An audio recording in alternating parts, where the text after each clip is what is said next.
The notary's hand was shaking when he read the second document. Mine wasn't. I need you to understand something before I tell you what happened. I am not a dramatic person. I don't make scenes. I don't send long texts at midnight. I don't cry in front of people who have given me reasons to cry. My father raised me to stay composed. So when everything fell apart in 11 days, I didn't fall apart with it. I took notes. I made calls. I waited. That's the part my stepmother never understood. She thought my quiet was weakness. It wasn't. It was preparation. My father, Richard, died on a Thursday morning in October. Pancreatic cancer. 8 months from diagnosis to goodbye. He was 61. He built a commercial printing business from one used press in a rented garage into a company with 4 locations and 23 full-time employees. He coached Little League until I was 12. He made the best scrambled eggs I have ever eaten. And I have tried for months to recreate them, and failed every time. He married Diana when he was 58. She was 14 years younger. I never trusted her. Not because of the age gap. Not because they moved fast. I didn't trust her because of the way she looked at his office. Not at him. At his office. The framed contracts. The award plaques.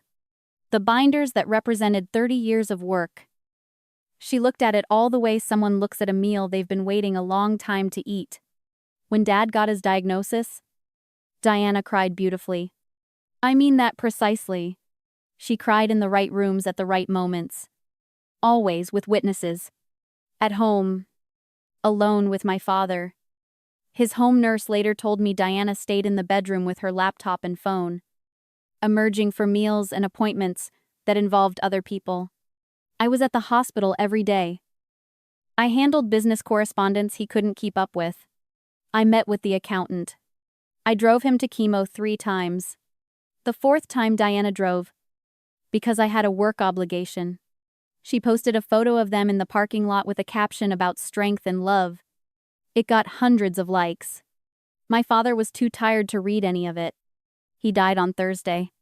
By Saturday, Diana had changed the locks on the house.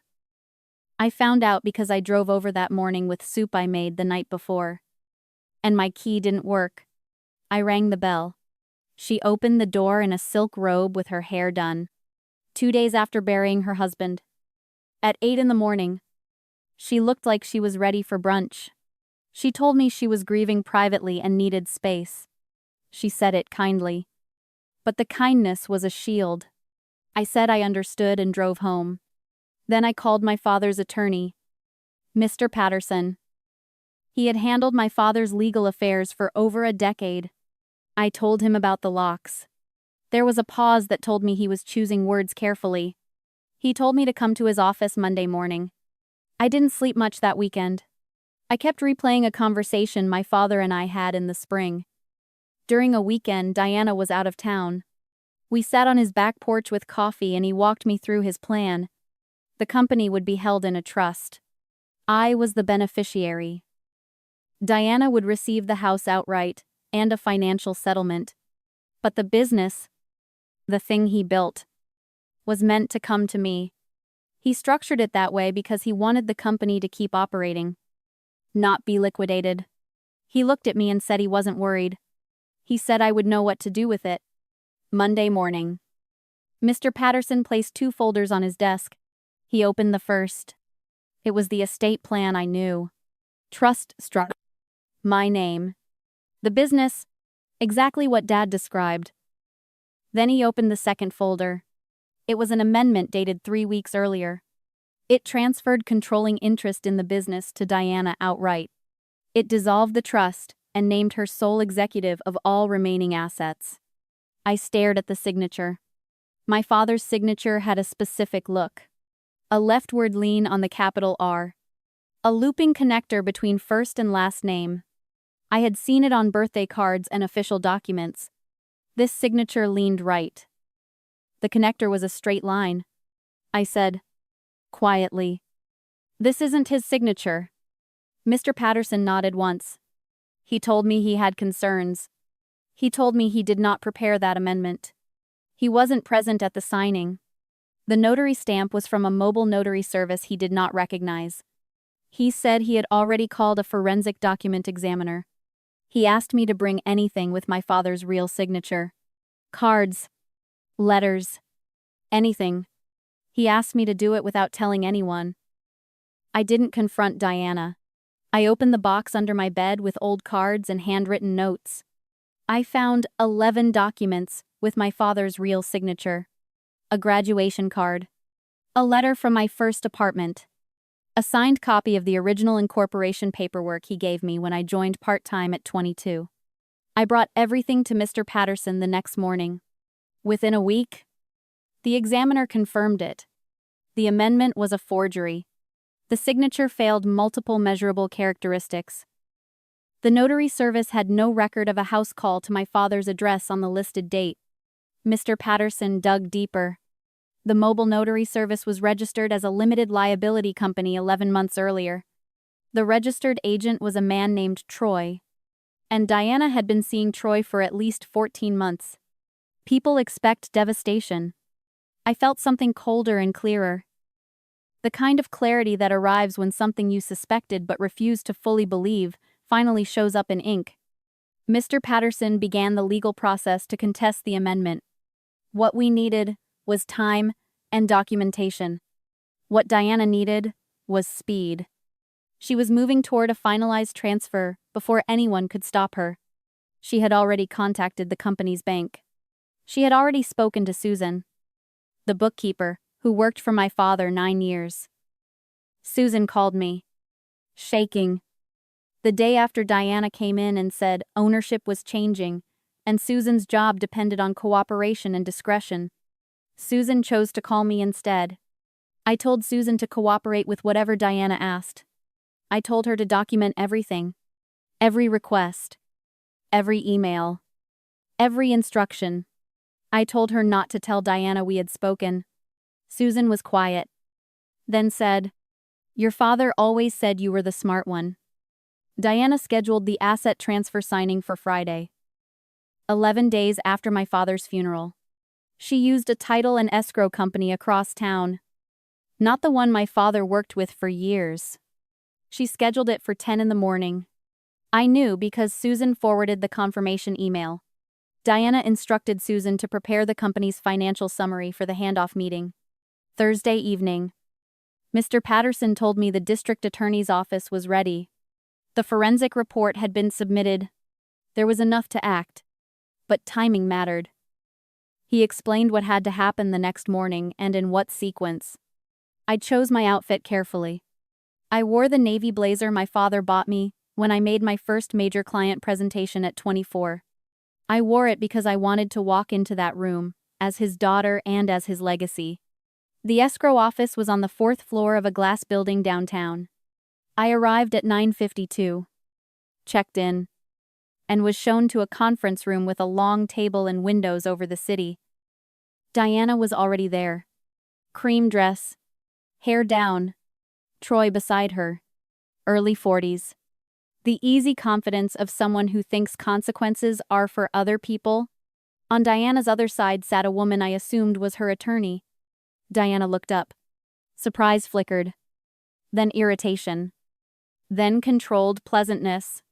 "Claire, what are you doing here?" "I was invited," I said, and sat down across from her. I set my bag on the table. She started to say this was a private business transfer, and I had no standing. I let her speak. Every word mattered. A small recorder sat in the front pocket of my bag. Already running. The escrow officer entered. A minute later, Mr. Patterson entered. Diana's attorney started to object. Mr. Patterson placed a document on the table and slid it across with calm efficiency. A temporary restraining order. Issued that morning, blocking the transfer of any assets associated with my father's business estate. The judge had reviewed the forensic report on the forged amendment, the evidence regarding the fraudulent notary company, and the documentation Susan provided about Diana's communications with the bank. Diana picked up the order. "Read the first paragraph." Troy put his hand on her arm. She pulled away without looking at him. The escrow officer stayed professional. He said that due to the order, he could not proceed, and all parties would need to leave until the matter was resolved through proper legal channels. Diana's attorney was already on her phone. Troy stared at the table. Diana read the order again. Like reading it twice might make it turn into something else. She looked up at me. Eyes sharp and angry. Under the anger was something new. Fear. Real and unfiltered. "You have no idea what you've done," she said. "I think I do," I replied. "Quick question before I tell you what happened next. If you were me, would you confront her immediately? Or stay quiet and build a case first? Comment yes or no." What came next took months. Not minutes. The fraudulent amendment was invalidated. The original trust structure was reinstated. Subpoenaed records showed Diana and Troy had been planning for over a year. Text message. Timelines. Discussions about how to handle me.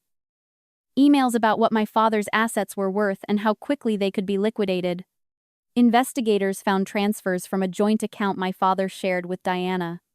Just over $40,000 moved into an account in Troy's name during the 8 months of my father's illness. The district attorney charged both of them. Forgery. Conspiracy to commit estate fraud. Wire fraud. The amounts pushed it into federal territory. Federal cases move slower. But they move like gravity. Diana lost the house too. She had pushed a refinancing during my father's illness. While he was medicated and exhausted, prosecutors treated it as part of the scheme to deprive a rightful heir of her inheritance. Troy's fake notary limited liability company was dissolved. Investigators tied it to 3 other suspicious cases, which made everything worse for him.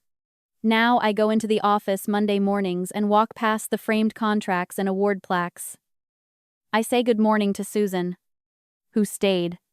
I look at what my father built, and I think about the trust structure, the layers of protection, the fact that he walked me through the real plan on that back porch.